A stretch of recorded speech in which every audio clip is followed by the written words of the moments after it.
Walang himala. Pero mayroong nag-iisang Nora Aunor. Ang kanyang tunay na buhay ay isang pagpapatunay na walang imposible. Kahit para sa isang batang nagtitinda ng tubig at mani sa rilas ng tren.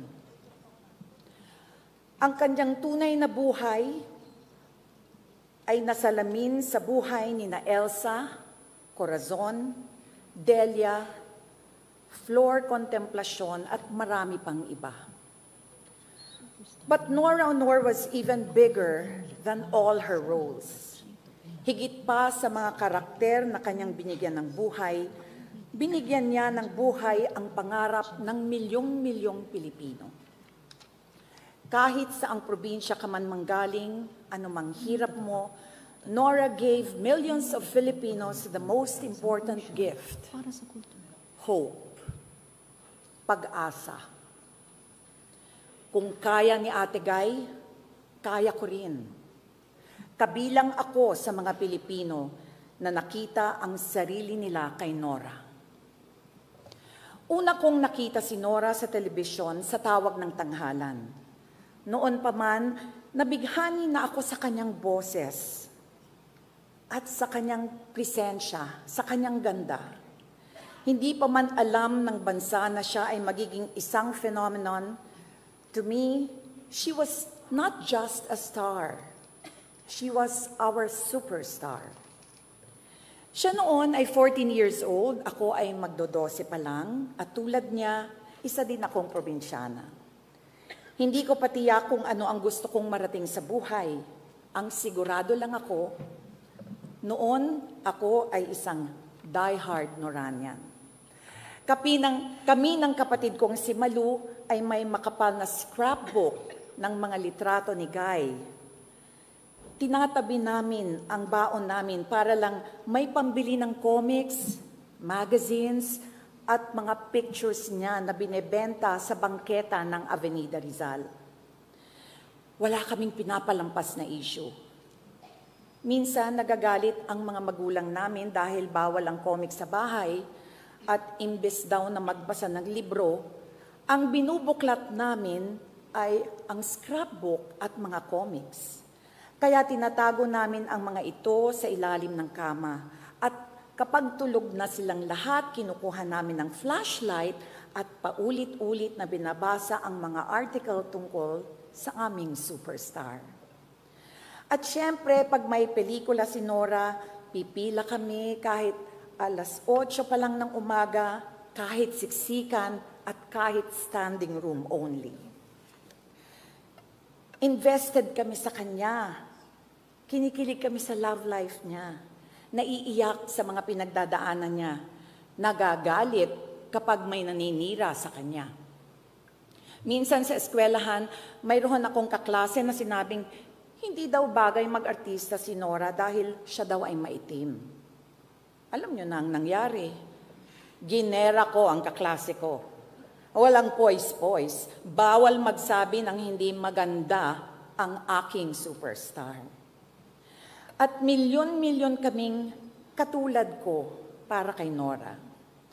Tuwing may mga pagkakataon ng paglabas niya sa mga TV shows at iba pang mga personal appearances, dagsaan lahat kaming mga fans na kilig at mangiyak-ngiyak kasi nakita namin si Nora nakangiti at kumakaway. May mga fans na umaakyat ng bakod, hinihimatay, nag-aalay ng kwintas na sampagita hanggang wala nang makita sa leeg ni Nora Aunor. We were called the Bakya crowd and we were proud of it dahil may superstar kami na isa sa amin. Philippine showbiz has never seen that level of adulation until Nora came, and never again after Nora. Gayunpaman, si Ate Guy ay nanatiling simpleng probinsyana at heart, walang attachment sa glamour, fame, or wealth. Ang naging mahalaga sa kanya ay ang kanyang dedikasyon sa kanyang craft dahil yun ang kanyang sukli sa pagmamahal ng kanyang mga tagahanga. Napapanood natin siya hindi bilang isang artista, kundi isang tunay na tao sa mundo ng kanyang karakter na ginagampanan. Hindi siya takot magpakita ng kahinaan. Hindi siya takot pumangit. Maaari ring hindi takot sa sasabihin ng mga kritiko o detractors. Binibigay niya ang lahat. Si Nora nga daw ang nagpauso ng mata-mata acting. Mata pa lang, patay ka na. Sa Himala, ako ang producer at siya naman si Elsa. Unang beses ko siyang nakatrabaho sa movie na ito at nakita ko kung paanong ang katahimikan niya ay mas malakas pa sa sigaw. Walang camera tricks, walang mabigat na musical scoring, walang kaartehan. Pero nung pumasok na ang eksena, ayan na, ibang Nora na.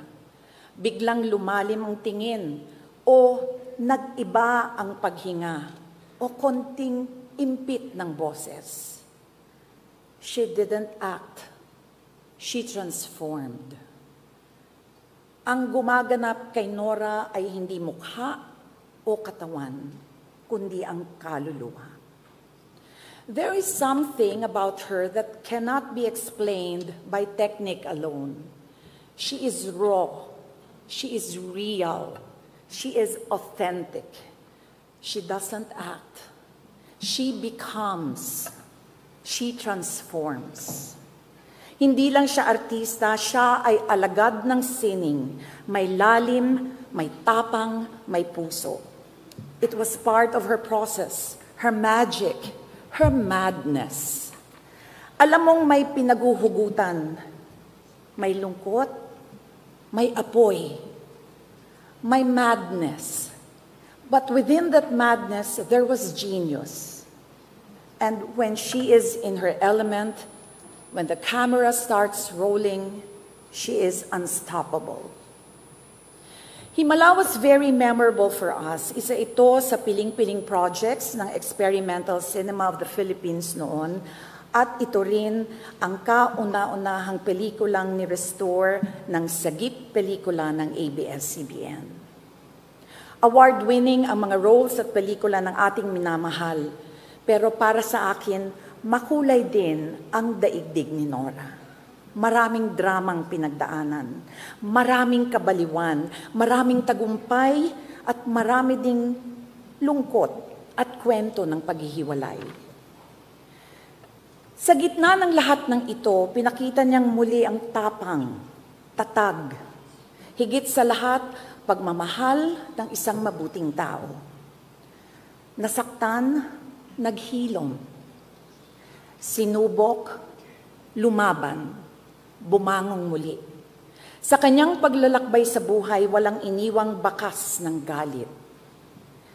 Sa maikli niyang buhay, maraming pangarap siyang binuhay sa puso ng karaniwang tao. Sa mga walang pambili ng sapatos, sa nag-aaral sa ilalim ng lampara, sa mga nagtitinda sa palengke o naglalako ng tubig. Ang career at pagkatao niya ay naging mabuting halimbawa din sa mga kapwa manggagawa sa pelikula. Pinakita niya ang kahalagahan ng husay, ng pagmamahal sa fans, ng pakikipagkapwa-tao. Ang simpleng Norang nagwagi sa tawag ng tanghalan noong 1967 ay ang simpleng Nora hanggang sa huling araw niya. Mahirap magpaalam sa isang taong nakaukit sa iyong puso. Makakahanap lamang tayo ng ginhawa sa katotohanang ang kanyang alaala ay walang kamatayan. Alam ko pong Nora Aunor means so much more to so many. She is an empowered woman, a wife, a mother, a lover, an actress, a complicated person, a genius, a national artist. Pero para sa aming mga solid Noranians, Nora is our ategay, our superstar. She was a legend.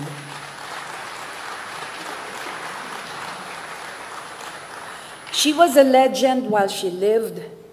She will be immortal after she died.